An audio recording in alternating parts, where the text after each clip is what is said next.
win it. The new European champions, the treble, the dream come true for you. Oh, I can't believe that. I can't believe that. Football, what the hell?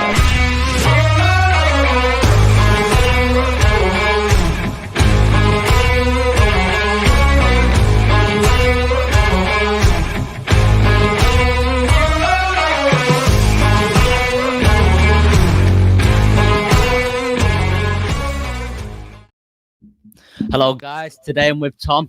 How are you, Tom? I'm doing great, mate. Thanks, Ian. That's good. That's good. I'm glad you're doing great. Today we're going to be doing another Premier League game week review. Also, a few more things to say as well. I have got the Southampton and Spurs match that's currently, well, not currently being played. It's half time, but I've got it on my TV just so if there's any updates, I can let you guys know. I've also got a big announcement to make in that I will be doing another video with Fabrizio Romano on the 13th of January, and he's going to help me promote it. He's going to make a permanent Facebook post for me.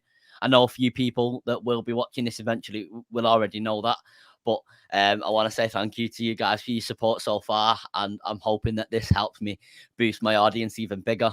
And thank you, Tom, for your support so far as well, as I know you've been following me for a while. We've been trying to get you on for a while, haven't we? But for one reason or another, it's just not happened.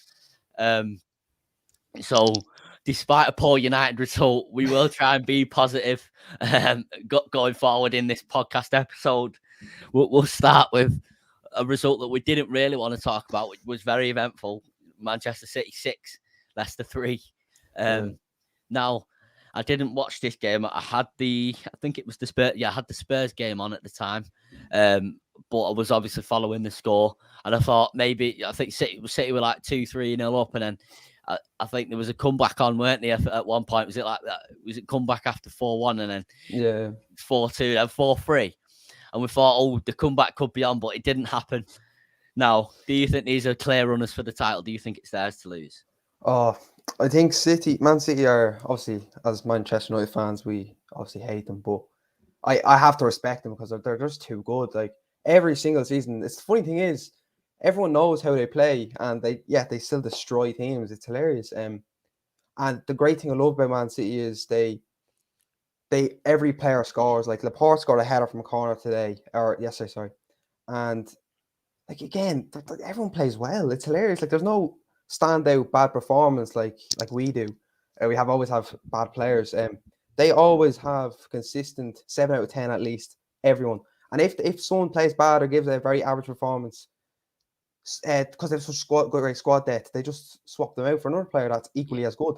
So when they destroy teams like Leicester, who beat us 4-2, and they're obviously they push for Europe every season, it's just devastating, you know.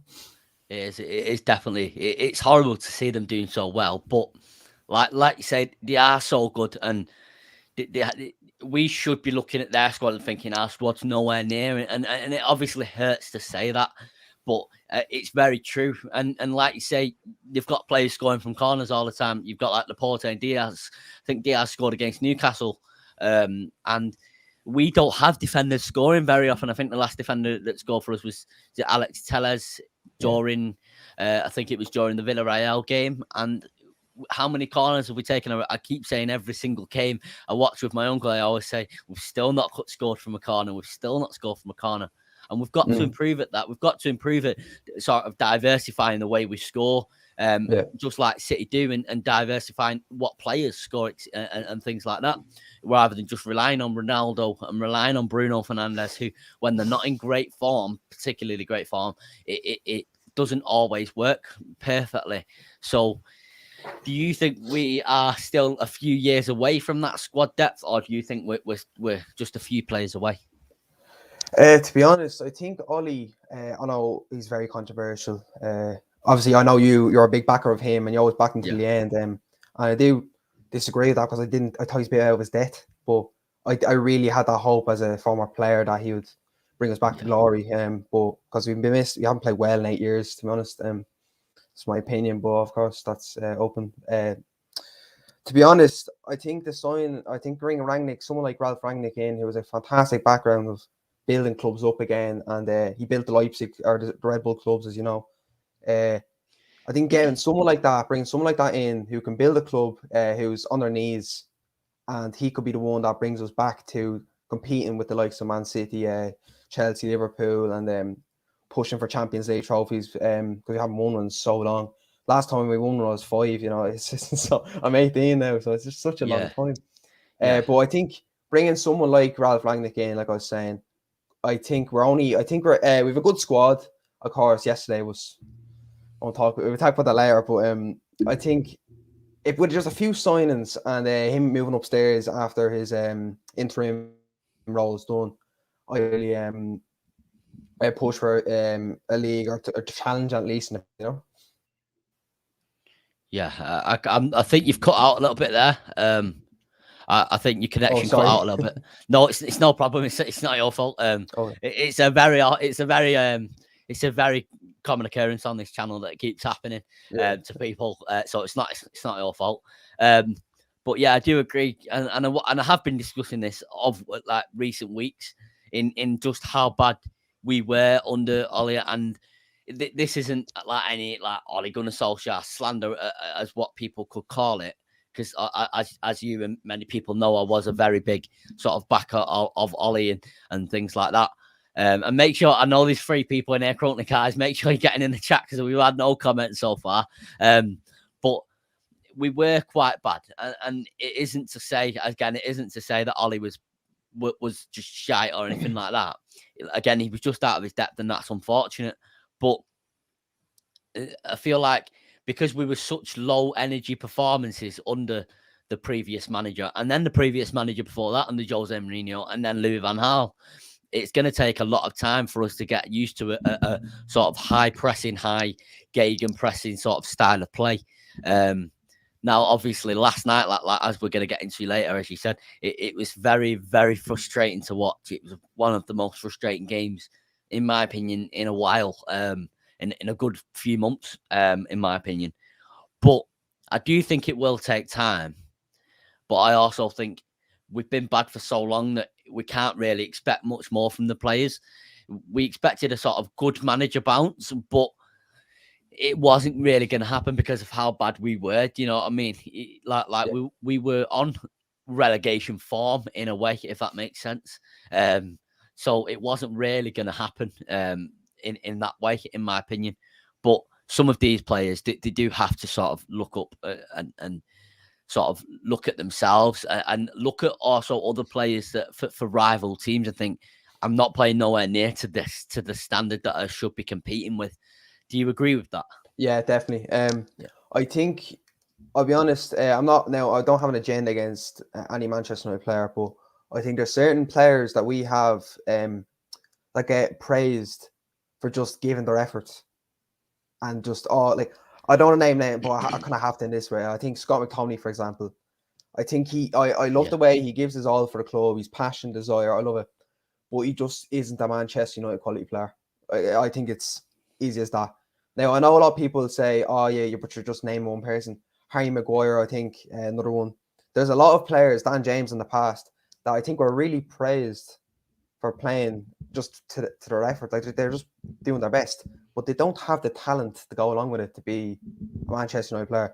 Like I seen Paul Ince say recently, like I was saying there, the media are praising players for just giving their all, and that should be the bare minimum to play for Manchester United every week. They need to have the talent, like they actually have to show the ability to say I am a Manchester United player, and not just give your all. But yeah, I do completely agree with you. Yeah, I completely agree with you as well. In a way, I also do like with certain players, especially over recent years, since I would say post Sir Alex Ferguson. And let me just apologise for my camera going out of focus there as well. It's happened twice so far. So post Sir Alex Ferguson, we've not been the greatest team. Let's be honest, we've absolutely not. But one thing that I can put up with personally, and I know it's so much different for so many different fans. Personally, one thing that I can put up with is, let's say this player isn't particularly good enough. Like let me just give an example of Adnan Januzaj, for example, who was obviously came through the academy and sort of he weren't the greatest player, but sometimes he gave his all. Now, sometimes I could put up with that because he's not at the best levels, like with Scott McTominay. They're not the best midfielders in the world, but when you give your all, it's sort of a bare minimum, like you say, that us fans can sort of put up with it for a certain amount of time. Now, I do believe that there is a point where you have to say, I cannot watch this anymore. Like, I can't put myself through the pain of watching this anymore. And that was on my birthday when we played. I think we played Watford. Yeah, we played Watford and we got beat 4-1. And I remember sitting there and watching. I was watching it on a stream, and I remember just saying to my uncle, I can't watch this anymore. Like, I cannot possibly sit there and watch this midfield anymore. And I said it last night as well. Like, how much longer can we carry on with this midfield? And I completely understand that we've not got the facilities right now in sort of, not as a club, but with the Glazers, and obviously that's another issue altogether. The Glazers, they won't release the funds and stuff like that. Now, I know that Ole Gunnar Solskjaer was doing his best with what he had, in a way, but it's just not. It's not great in comparison to the teams like City, in comparison to the teams like Liverpool, in comparison to the teams like Chelsea, for example. Even though they're not on particularly great form, what our midfield is on par with is probably an Arsenal midfield, which the current Arsenal midfield isn't great right now, which we'll go into right now, the Arsenal 5-0 against Norwich, which we struggled to beat Norwich as well. Every single team we struggle to beat, everyone else batters, it seems to be. Do you think Arsenal are just going to be a recurring pattern this season of the battering the small teams, but struggling to beat the sort of bigger teams, the better teams? Yeah, I think Arsenal, they're in such good form at the moment. Arsenal, so it's actually hilarious. They were relegation fodder at the start of the season, and they're after skyrocketing up the table, and they're competing with top four with us now. I think Arsenal, because they have such, I love the way Arsenal play. I'll be honest. They have such technical attacking players such as Odegaard, Martinelli, Saka, just name a few. I definitely missed someone out there. Smith Rowe, yeah. Yeah. I think they can, like you said, they can batter small teams, and they've already shown that, like you said, with Norwich. But if you watch their goals, they're all really good goals. That it's not a fluke like it was under Ollie, where you get a lucky last minute goal. These are all well worked goals and not just counter attacks. It's every sort of goal. Like, they won't score penalties, of course. That was one brilliant. Saka scored 2 fantastic goals, and as a left footed person like myself, I really admire it. It was two brilliant goals. And like even Smith Rowe's goal, where they worked it well and it crossed it into him. It looked like a simple tap in. It was like a Man City goal, I thought. It's such a well worked goal. And I think if you're going to play like that in the future, like Arteta, of course, was the assistant under Pep at Man City. He plays such great football, I think, with Arsenal. But like you said, I think they'll struggle to beat the top teams because they're just not good enough yet. And I think defensively, they're a bit suspect, in my opinion. Yeah, I agree. Yeah, like their attack is fantastic. Their midfield is decent. Like Sambi Lokonga was a good signing. Sorry to interrupt you there. I don't know if you've seen Tottenham have just scored. I assume this Donny, so Iman in the chat, but there's also 4 other people watching this. Tottenham have just scored. I'm not sure whether VAR are checking it right now or whether it's not been given. I've just turned around to my TV, seen 2-1, and it's also not been given. Sorry to interrupt you. No You're in your element there. Carry on. Sorry about that. Literally all I was saying was I think Arsenal aren't good enough to beat the big teams because they simply aren't good enough overall. Like, I think if they buy a centre back, like there's so many centre backs they can get. But if they get a good centre back, and I think Ramsdale was a great signing as well, Tommy Asu, these were really good signings. And I remember mocking them during the summer, saying you spent the most money and they both the most average players, but Arteta's making them work. Yeah, I completely. I can see that. I can agree with that. I would still argue that Arteta, personally, I've not seen enough from him to say maybe he could be the top level manager that some people think he can be, including yourself. Personally, I think they're just going to be on this pattern for a while in struggling to beat the bigger teams, but battering the small teams. And obviously that's quite an inconsistent. You would say probably they struggle to beat a quarter of the games that they play, if that makes sense. They struggle to win a quarter of the games that they play, and then win 3/4 or half of the games that they play, for example. Now, I know that that's quite inconsistent if you're actually looking at it, but I think they're still quite far away. Like you said, I think defensively they're still suspect. I also think the midfield isn't particularly great, which I think they can improve quite easily if you're actually looking at it. I think Albert Sambi Lukonga will massively progress within coming years. I also think Partey will get better in the Premier League and adjust even more. And Smith Rowe is getting even better as well. Now, I want to ask you a question about Smith Rowe. Now, I assume you support as a country Republic of Ireland. Yeah, I'm correct there. Yeah. So if you was an England fan, which I know is obviously very hard to think about, if you was, would you be starting Smith Rowe over Mason Mount? Oh, see, this is a very bad question to ask me because I don't particularly rate Mason Mount. I don't know a lot of people love him, but I think he's a good player. But I just think he's a bit overrated, to be honest. Yeah. But as an outsider, like you're saying, who lives in Ireland, supports Ireland, doesn't like England for reasons. But yeah, I do genuinely take an interest in looking at England's squad selections by Southgate because I think it's hilarious because he's such a bad manager. I think that he picks really strange players. Like, of course, as United fans, Aaron Wan-Bissaka never gets picked when I think he is better than some of the right backs he does pick. And I won't name names, but I think wouldn't agree with that. Really? Oh, fair enough. Fair enough. But I think Smith Rowe definitely should be playing for England. I don't know if he's been capped yet, but I definitely think he should be because he is the quality of an England player. Like, I know Jack Grealish is out of form at the moment. Mason Mount, like you said, he's not tearing up trees. But Rashford, I'll get him onto him on later. I don't. Another player such as I'm trying to think who else now. Well, I think because there's Saka, of course, but I think Smith Rowe should be playing for England more definitely. I don't know if he'll start now. But, Now, I would personally start him over Mason Mount. Okay. From what I've seen of Smith Rowe, he gives the sort of the sort of player-esque of Paul Gascoigne. Now, obviously, I'm not saying he is Paul Gascoigne or anything like Paul Gascoigne. I'm just saying in the type of player he is. Hopefully, he can become that sort of hero for England, like Paul Gascoigne has done.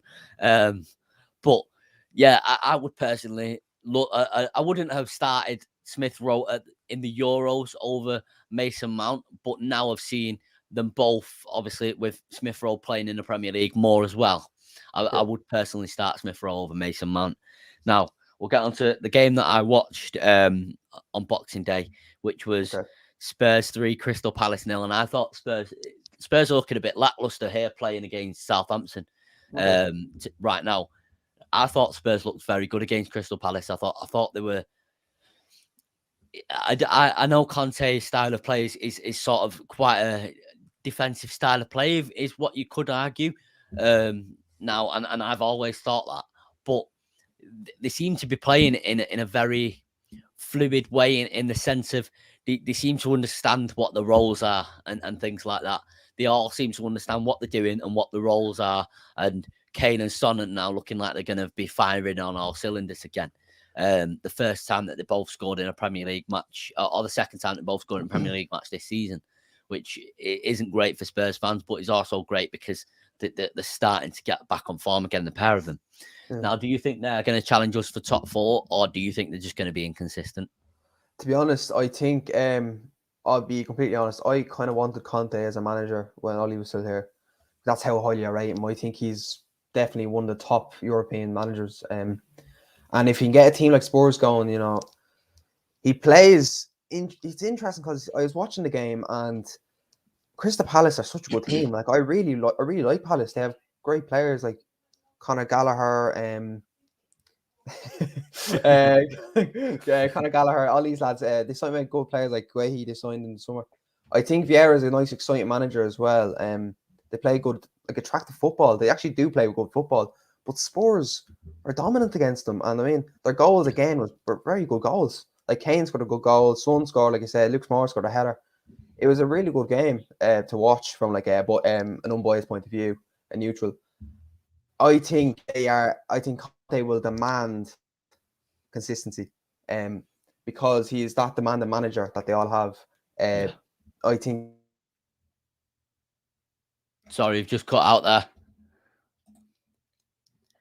You've just cut out there. Hope your connection's gonna recover. I hope his connection's gonna recover.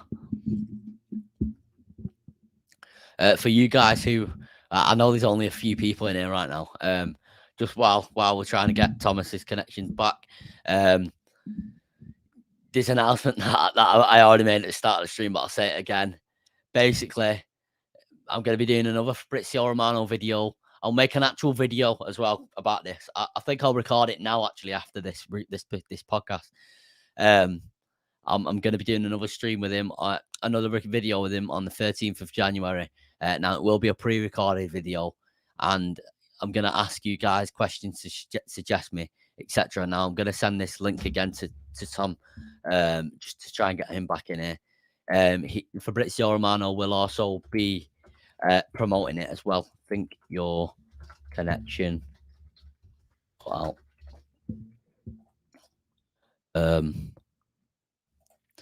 Yeah, we'll improvise. We'll improvise. I'll add your comments. I'm Arnie. I know you're the only one chatting right now. It seems that we're not getting many viewers on this stream, but it is what it is. I think well, there's obviously football on in there at the moment, so people are watching football. West Ham are on, Southampton, Tottenham are on, and Crystal Palace, Norwich are on. We were just talking about Crystal Palace. Sal Henderson, Wan-Bissaka, Maguire, Shaw, McTominay, Fred, Bruno, Rashford, Ronaldo, Jones, Mata, Martial, Lingard, Delo, Telles, Bailly, and bringing quality players. Wow. There's a lot to unpick there. Now, what would I do? I would sell Henderson. I would sell Wan-Bissaka. I probably would sell Maguire or keep him as a squad player. I probably would sell Shaw and keep Brandon Williams as backup. McTominay, I'd keep him as a squad player. Fred, I'd keep him as a starting 11 player. I think he's good enough to be in the starting 11. Bruno, my mind's not made up on Bruno right now. I'm very frustrated with Bruno right now. Rashford, I would not sell him to anyone, even for like 500 million. I wouldn't sell him to anyone. Ronaldo, keep him till his contract, till he wants to go. Jones, let me move my camera down there. Jones, yep, sell him. Martial, sell him. Mata, sell. Lingard, sell. Delo, probably keep us back up, maybe. Telles, I think he's good enough, I think he's a good enough left back. Bailly, he's good enough. He's probably should be Bailly and Varane, maybe our starting centre back pairing, but maybe not. I don't know how to. I don't really know because it's very difficult to say because Bailly has shown good levels when he's played, but he's also very injury prone.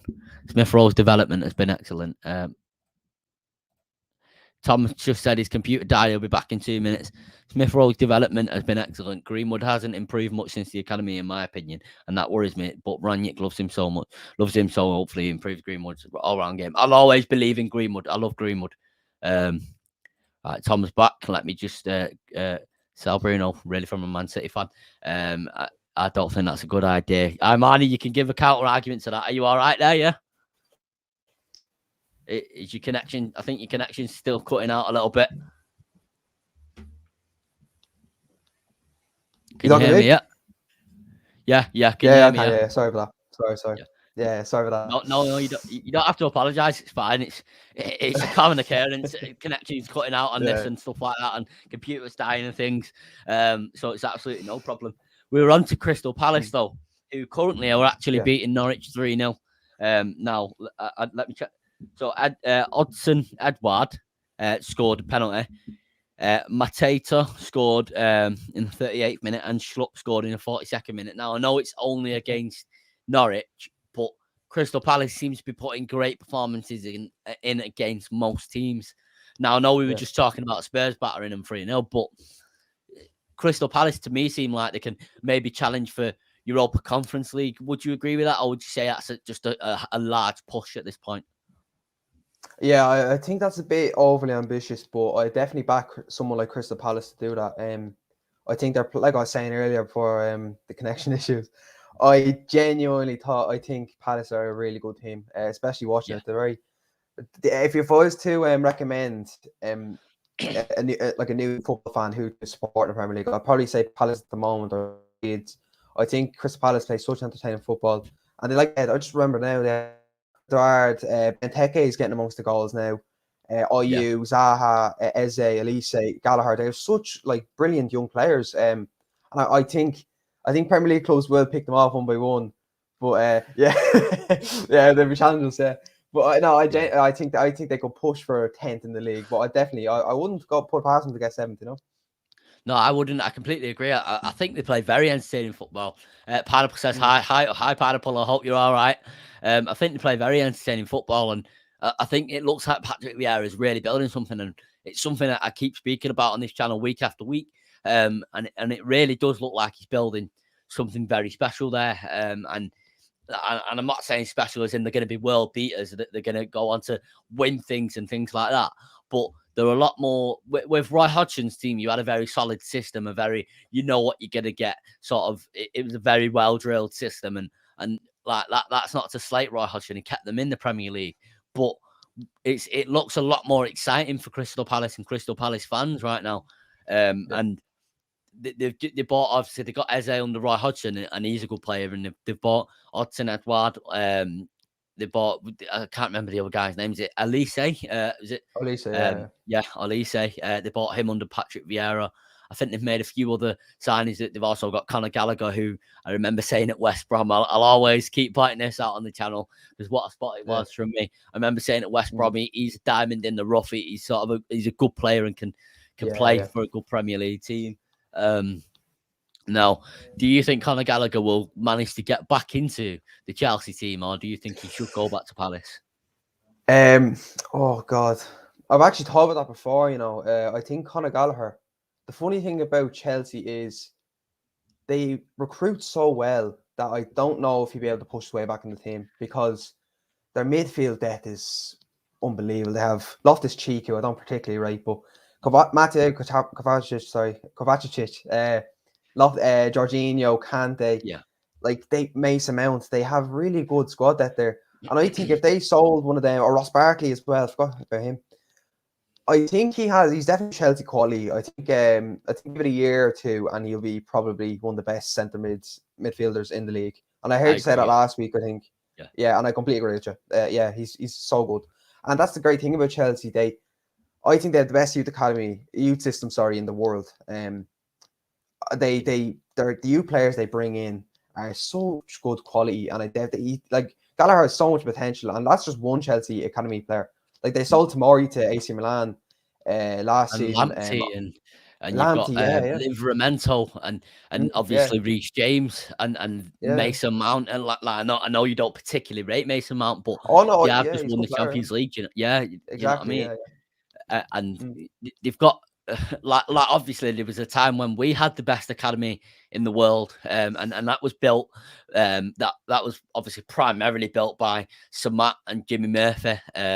And then it went on to Sir Alex, eventually many years later, and Eric Harrison. I nearly said Eddie Harrison, and it's because I know someone called Eddie Harrison. Don't know why I nearly said that then. But yeah, now I'm looking at that being very jealous because I'm sure you must know at this point. Most people must know at this point.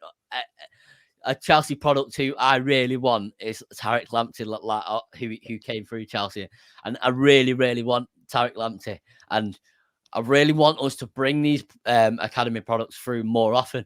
Now, obviously, we've brought Greenwood through, we've brought Hannibal through. We're in the process of bringing Ilanga through. Now I know we've bought Ahmad, but he's also a young player. Do you know what I mean? That could come through under United. Obviously, Ryan Giggs is a classic example of bringing someone through the academy at United, and Gary Neville and Phil Neville and Paul Scholes, and you've got so many that can go through. Now, do you think they'll end up building something as special as we did and winning like the treble with like their academy products like Reece James and Mason Mount and players like that? I honestly, The thing is with Chelsea, I think I'd back any other team in England to do something like that. To bring their youth players at the core of their title succeeding team is their youth players to the youth academy. Yeah. The thing is with Chelsea, they are so ruthless. They have 2 managers every season. They bring new squads in over the course of 3, 4, 5 years. I don't think that will happen. But I think if there's quality players such as Hudson-Odoi, who I really like, Reece James, brilliant fullback. Mount, of course, who's like a Lampard regen. It's hilarious. I think if it was anyone like Arsenal, I think they'll hold on to all their youth players and really, really do something special. Like I think United, because they have such players like Greenwood, Rashford, just to name two, I think they hold on to them. Like I said, like close to their heart, they'll never sell them. Things at Chelsea, like I said, they're so ruthless and so determined. Like Roman Abramovich is such a demanding owner that he will sack a manager every 2 years, as we've seen before. And it works because he wins. He's always successful. He's won 2 or 3 Europa Leagues, 2 Champions Leagues, a few Premier Leagues, FA Cups. He's won everything in his tenure. So I think it definitely works for him. But I don't know whether he'll want to build. Like I think that the project with Lampard was to stable the ship, and because they had a transfer ban, of course, and they kind of had to use their own, such as Hudson-Odoi, Mount, as we already mentioned. But I think because he doesn't want that again, because he's seen how disastrous it was, and he's seen examples like with Ollie with us, where the fans get too connected to him, so they don't want to sack him. I don't think he'll ever do that again, and he will just go for the best manager he possibly can, such as Thomas Tuchel, and grinds out Champions League. I don't think Tuchel's job was secure, for example, even though they're doing so well.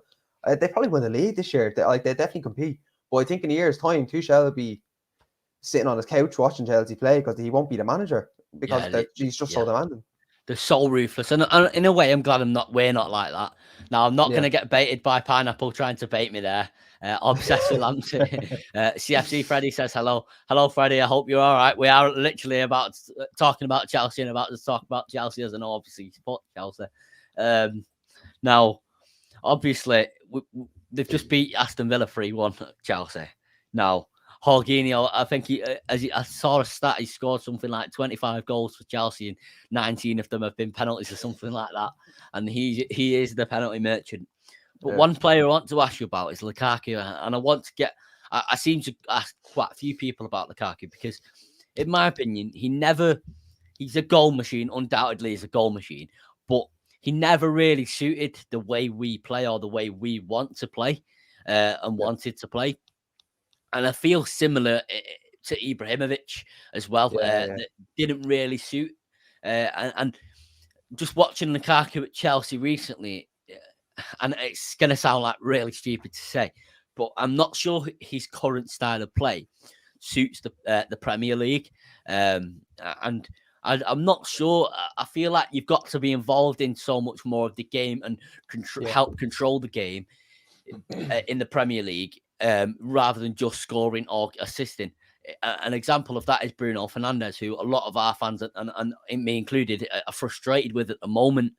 Now, do you agree with that, or do you think he is going to be one of the top strikers in the Premier League and stay there? The things with Lukaku, I had such a love-hate relationship with him when he was at our club. He frustrated the living life out of me because I used to call him Timberland boots, where the ball bounced off his foot like a trampoline because he had such a bad touch. But I think selling him when we sold him to Inter Milan, I thought it was the right decision because I don't know whether Lukaku, like you're saying, is the modern striker anymore. Like he's very much like you said, goal scorer, pure goal scorer. He doesn't really contribute play. He doesn't do link up play or anything like that. Well, as I've seen anyway. He was a monster in Serie A, I thought, because it was much slower. It suited his style because he's very physical, as we all know. He's massive, and he loves scoring like headers as well. I think Chelsea made the right idea signing Lukaku because I think they were literally a pure goal scorer away from competing. And I don't think Timo Werner, as we saw last season, he was so unlucky with all his shots.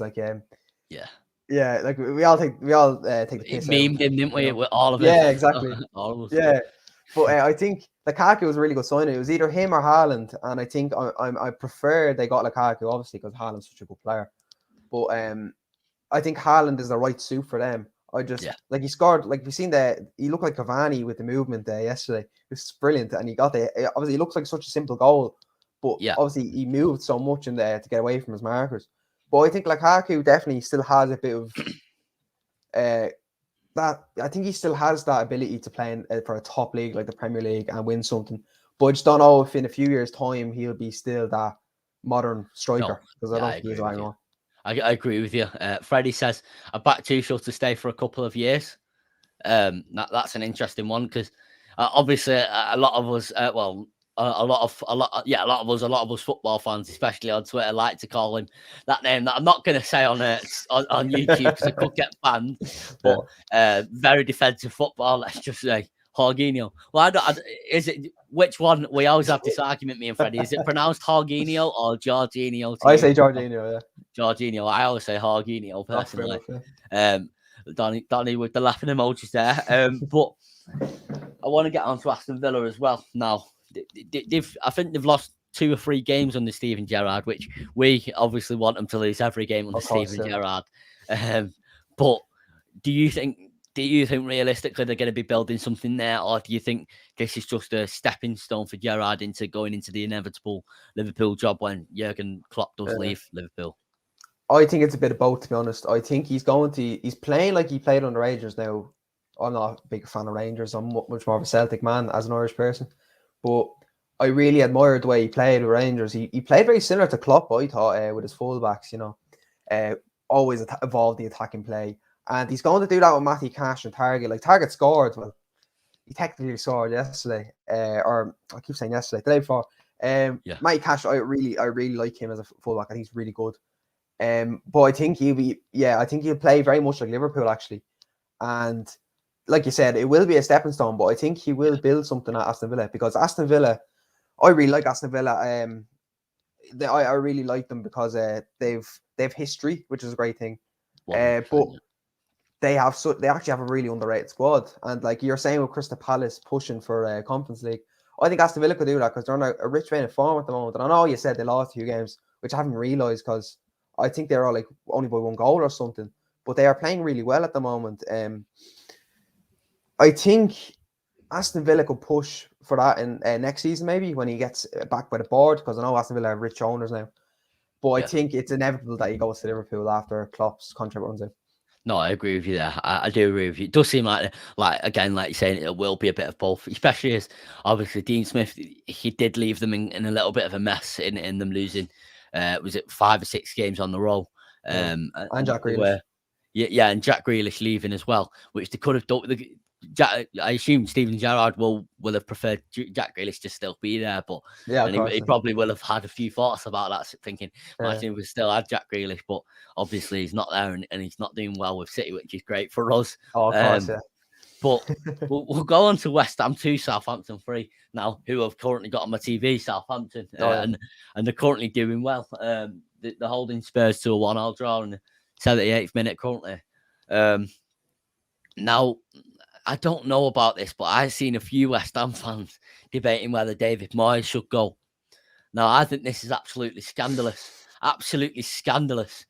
This is awful opinions, because he took over them. I remember him taking over and they were in like the relegation zone. I think they were 17th or 18th. And obviously he managed to keep them up. And then last season they did really well. And then they got Jesse Lingard on loan, obviously, from us. And they did even better. They got Europa League, and they've just I think they've topped the Europa League group as well, and they're one of the favourites to win the Europa League, in my opinion. I don't know about you. And now I'm seeing they're on a bad run of form, and I had a bit of debate with someone in a group chat as well about this. They're on a bad run of form. Now, there's a difference between being on a bad run of form and the manager actually not being good enough. Now, for me, David Moyes is good enough for West Ham, like he just is. And to me, it seems like that he's building really something like that really good there, and great to watch as well as just a football fan that's sitting back and looking. Do you know what I mean? Obviously, still quite jealous in a sense of other big teams, but they're not going to win the league, are they? But do you think that they should stick with him? I assume you're going to say, I completely think they should stick with him. I think, see, funnily enough, we're the club that made the mistake going for David Moyes when Yep. Sir Alex retired, and he done the exact same thing 10 years ago. He got everything West Ham. He got these teams, or it's perfect for him, just his level, to get competing for Europe, and that's his level. He will never be a Premier League winner manager, like you said. He'll never win the league with West Ham. I think at a push, he could definitely. I say definitely. At a push, he could push for top four. But his level is not like, if I know they're saying they should sack him, but you need to respect the fact that David Moyes, like you said, brought them from a relegation battle to Europa League with not a lot of money spent. Like, I know they spent big money on Vlasic, but that's only because Jesse Lingard stupidly stayed with us. I still don't know why he done that. But I think David Moyes should not leave at all. Like, that's his level. And if they accept that and they be pushed for Europe every season, he'll be there for 10 years at least. Because David Moyes is perfect for that level, you know? I completely agree with you. I think when we got David Moyes, it was almost a step too big for David Moyes in the wrong time at that time. Now, when we're nearly 10 years on, well, like 8 years on now from sacking David Moyes, which it seems like so long ago. I know. It seems like so long ago, but it was long ago, but it also wasn't at the same time. But again, it was a step too big for David Moyes at that time. Now, I'm not saying go and get David Moyes to our club or anything like that.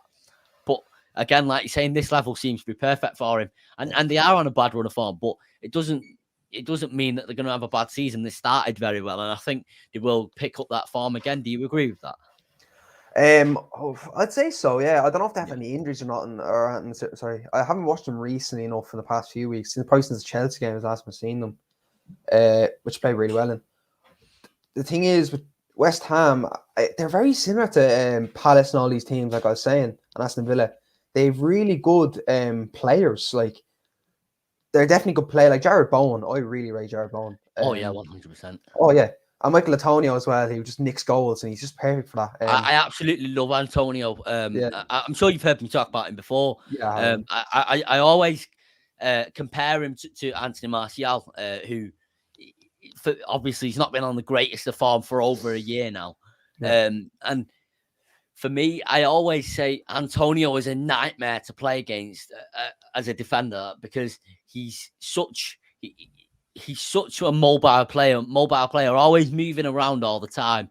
Always, you don't know where he's going, where he is. Do you know what I mean? Yeah. And he's not just, in a way, a headless chicken, as some people may call him, but he's not. He does everything with 100% effort and purpose. Yeah. And to me, I'd like him at United as a backup striker. I don't know about you. Would you agree with that, or would you say West Ham is just his level? I think if Antonio's 5 years younger, I'd be demanding he played for us, or he should be playing for a top 6 team. I know, well, you can say West Ham is, but like a Champions League club. Yeah. I think, like you're saying, he's so mobile, but as well as that, he's built. Like, he's really strong and he's tall and he scores headers. Like, I remember a few years ago when Big Sam Allardyce was the manager, he had him as a wing back and a full back, and he converted him into a striker, into the monster he is now. Yeah. So he's been around the block. He knows, he knows all this. But I think he's almost complete. It's just, I don't know whether he is better than West Ham, like you're asking. I actually don't know the answer to that. But he has the tools. But the only thing is, he's too old, I think, now. He's like 31, isn't he? Yeah, it's something like that. West Ham is his level. Yeah, Donny says that's fair enough. As you know, Imani. I really rate. If you're wondering who Imani is, that's Donny, by the way. I really rate Antonio. I speak about him many times. I just a player that I love to watch. Now we'll go on to a team that I sort of said go and get this manager before we had Ralph Rangnick. Is Brighton. Graham Potter.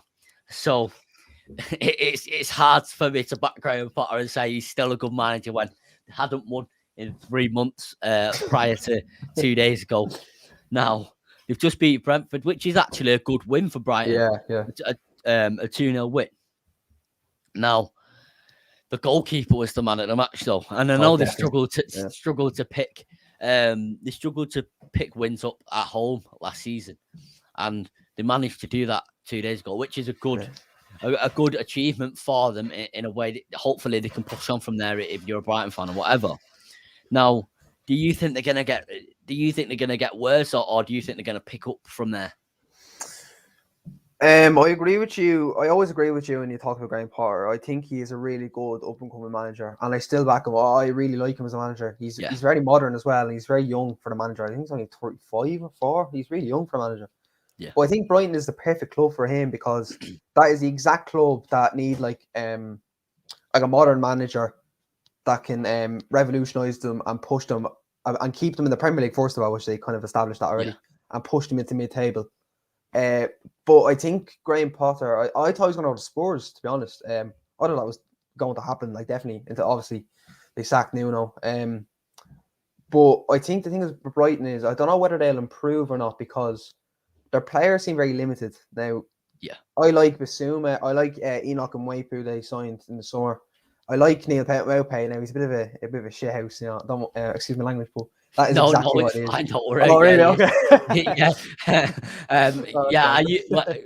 Prior on that, earlier on in the channel, videos, I used to swear a lot. I've tried to cut that down in general because I'm gonna be starting a job, so I can't be getting into a habit of swearing constantly. But you don't need to apologise for swearing on this channel. Okay. Absolutely not. Marco Corella as well. Like another great signing. Brilliant signing. Yeah. And he made a great goal on clearance the other day as well. For a fullback, you know, it's quite strange for him being unreal. But I also think they let Ben White go, and I know they haven't been on particularly great form, but I think to let your best centre back go and also stay in the Premier League for Brighton is also a good achievement and can go quite under the radar in a way. Do you agree with that, or do you think Ben White isn't a particularly big loss? I think it's funny. Ben White is. I really liked him as a player. Like I remember watching. So my granddad is a Leeds supporter. So I do keep an eye on Leeds a lot, even though they're obviously rivals to us. It must be horrible in that household when it's us versus Leeds. Yeah. But sure. I see it as a friendly derby because they've been so bad for the past 18, 20 years. Oh yeah. So I don't really have that respect for him anymore. But Ben White was really good with them in the Championship when they got promoted. He was really good. The thing is with Ben White, I did like him until the summer when the Arsenal fans, the loud ones, were claiming that he was better than Varane, which I didn't understand. But I still do rate him. I know he's a bit overpriced because he's British. I think every British player is overpriced when they go to a new club. I think was he £50 million? I can't remember. But it was a lot of money. Okay. He was a lot of money anyway. But I think he was another perfect signing for Arsenal. Going back to Arsenal, there's someone so good. He was another perfect signing for them because they needed a centre back like Ben White. Yeah. He's not in his prime yet. I think he's 24, 23. Something like that. Yeah, but he's still on the development curve, but he can definitely turn into a top 10 Premier League centre back, 100%. I do agree with that. And he was showing how good he is in that, I think, run of 10 games. Arsenal went unbeaten. And he was on great form along with Aaron Ramsdale as well. Now we'll go on to our game. Now, one thing I do want to say is I think it's gone underrated, under the radar of how good Newcastle played. Yeah, I agree with that. They played with very, very high energy. However, we were so poor. Where do we start? Where do we actually start? Well, I suppose we start with the defense.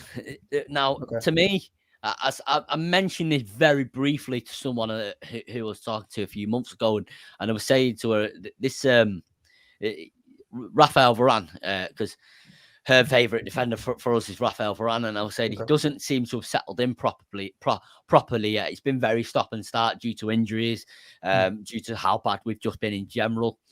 Now, he was very bad yesterday along with the whole defence, basically. Do you think he'll settle in soon, or do you think maybe this is why Real Madrid sold him for 34 million?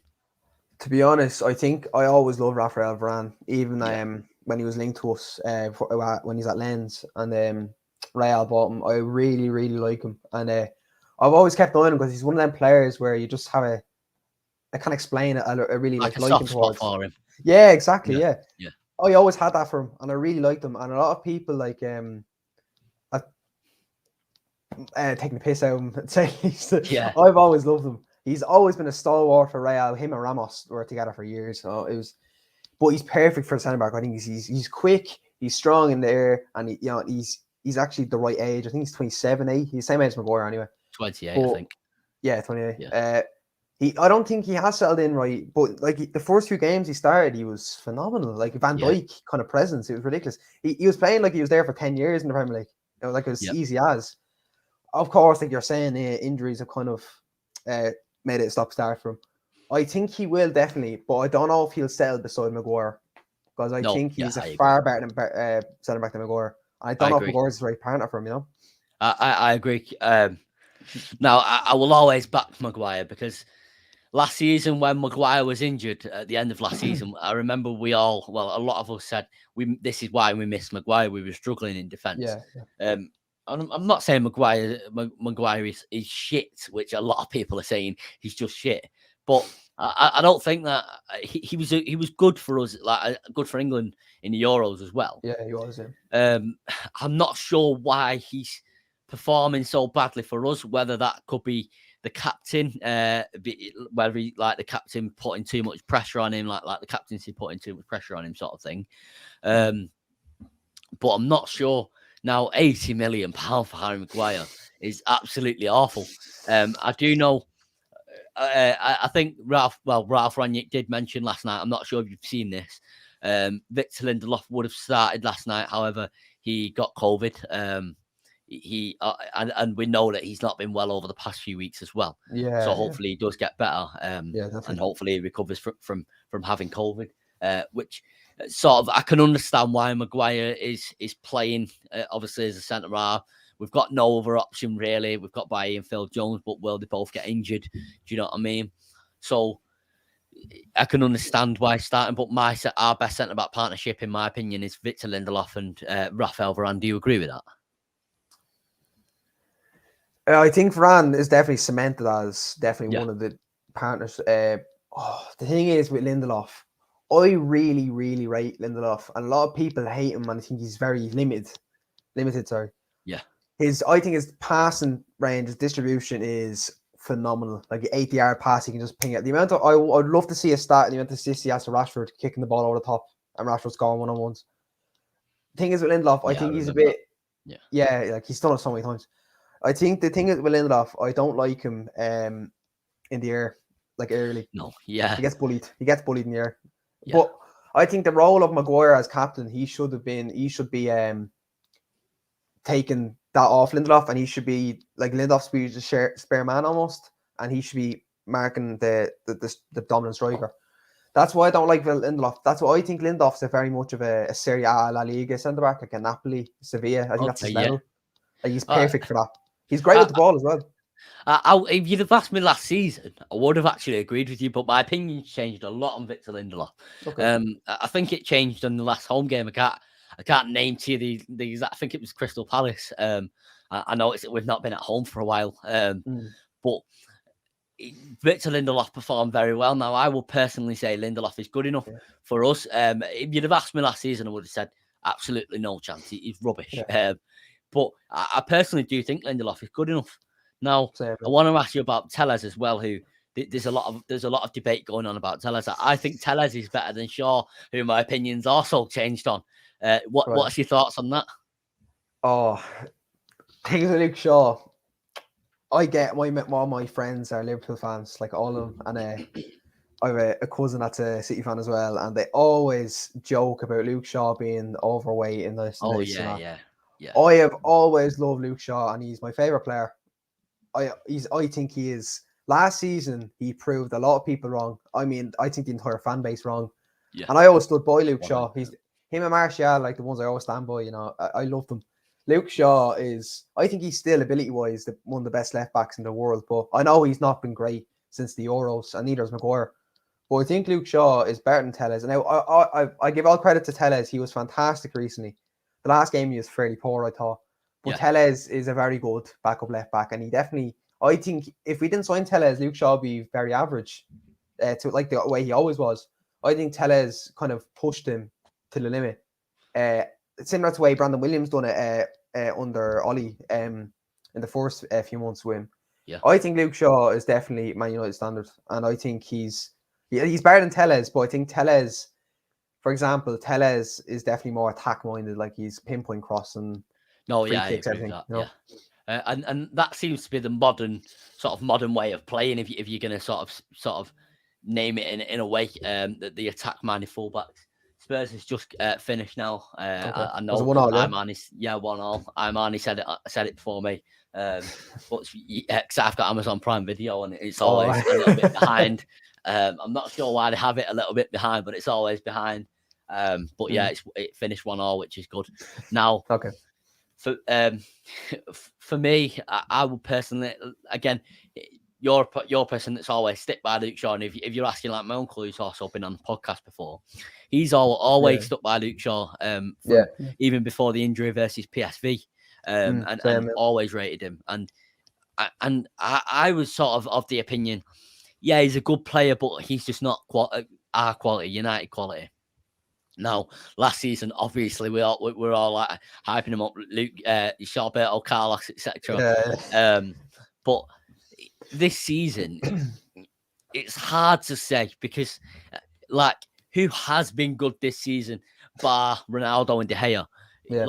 No one really have they. So it's hard to just say, oh, Luke Shaw isn't good enough based on this season. But we can only base it off this season so far. So we're in a very difficult position because we've been so bad and everyone's been so bad, which you did mention before.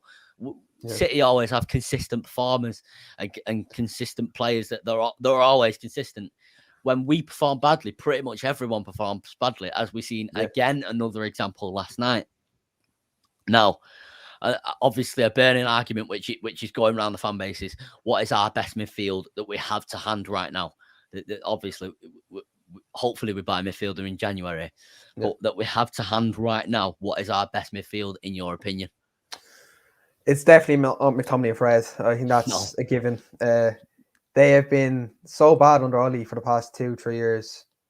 I give up on it. I'd never want to see them together again, but because they don't suit each other. It's like playing with 10 men, I think. But anyway, I think Fred suits Rangnick's system. Yeah. And he's shown that against Palace. And he's decent against Norwich as well. But I don't think McTominay's that great. And I've already said that to you before starting the video. Yeah. I think the perfect player beside him is Donny van de Beek.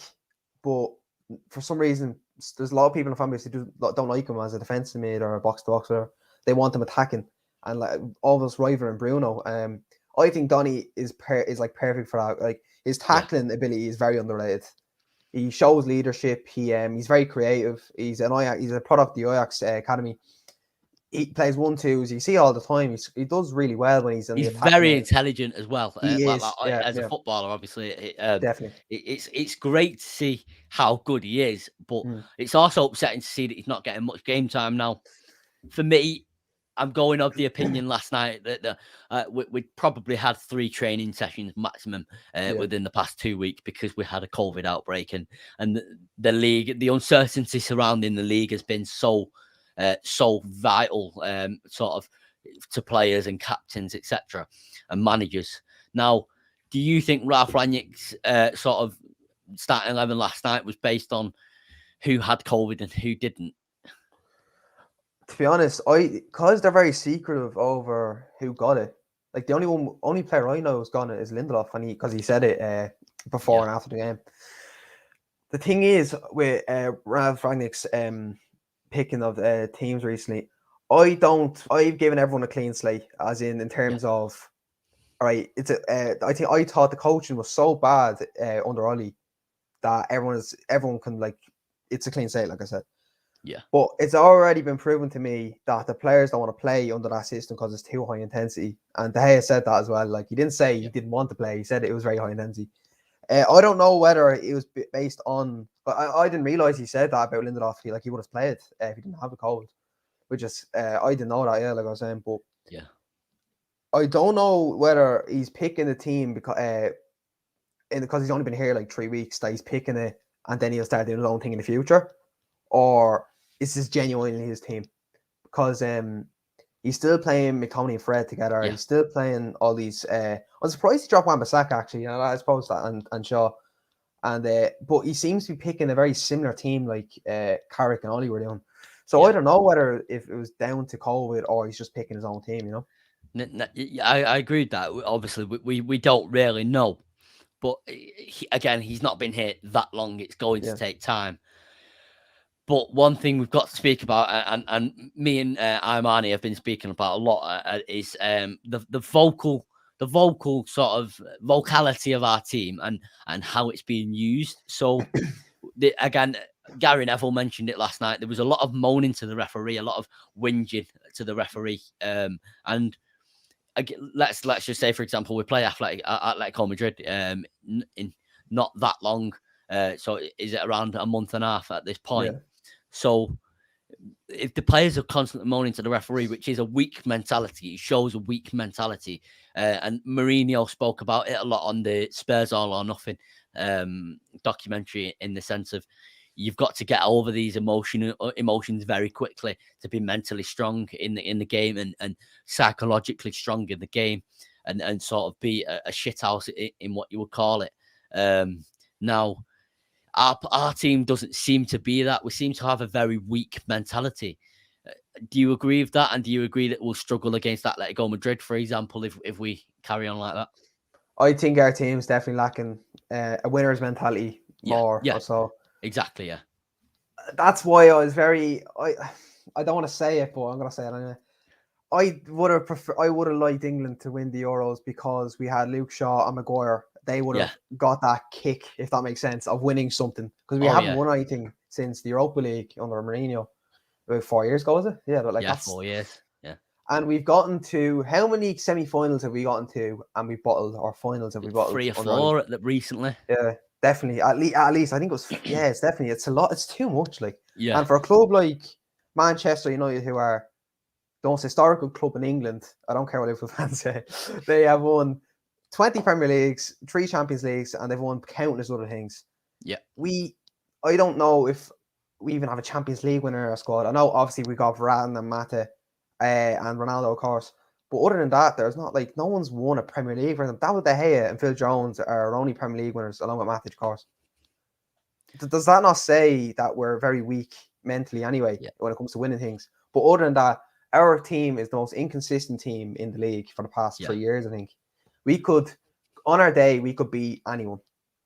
Yeah, but on our day, we could struggle against anyone. Exactly. We've done it. We showed in the past 2 weeks for Norwich and Newcastle, you know. If we performed in a similar way to the way we did yesterday, I would argue that we will struggle to beat a championship team. Genuinely, I'm not being overly negative, as people know. I don't like to be overly negative. And Gerardo Callum says thoughts on Ronaldo. Now, my thoughts on Ronaldo is he's not immune to criticism, but I love him so much that it's hard to sort of say he's not the issue, is it? We've got so many more issues other than Ronaldo. Do you know what I mean? Ronaldo is not the issue. What's your thoughts on Ronaldo? You said that perfectly. I think he is, like you say, he's not immune to criticism, but because he's the greatest player of all time. You kind of, and I know the media over in England where you are, they were saying he doesn't press, he doesn't do this, he doesn't do that.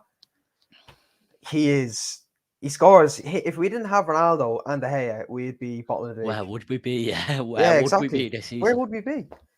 So I think criticism for Ronaldo is, at times it can be constructive, but at times it can be just unneeded. And but of course, Ronaldo's been great for us this season, so I can't say anything else. No, I agree with you there. I agree with you. I do want to say thank you for coming on, by the way, Tom. I've enjoyed it. I don't know about you. I'd love to have you on again. It's been great. I just want to ask you another question. Are you watching the Leicester-Liverpool match tonight, or are you going to give that a miss? I probably will, because I watched the Carabao Cup game and it was something else. It was very exciting football. So I probably will. Yeah. So I think, I'm not sure about if it's different in Ireland, but it's on Prime Video here, Amazon Prime Video. So I'm not sure about where it is. Is it on the same there? I don't know. I haven't even thought about it until you said it. All right, no problem, no problem. Thank you for coming on, though. I Yeah. appreciate that. Thanks for having me on, Kane. Definitely. No problem. I just want to let you guys know I will be uploading a video within the next hour as well. Just a special announcement. I spoke about it earlier on in the stream. It's to do with the Fabrizio Romano video. Gonna try and hype that up as much as I can. Thank you guys for tuning in. Thank you guys for getting in the chat. Have a good evening, and I'll see you later.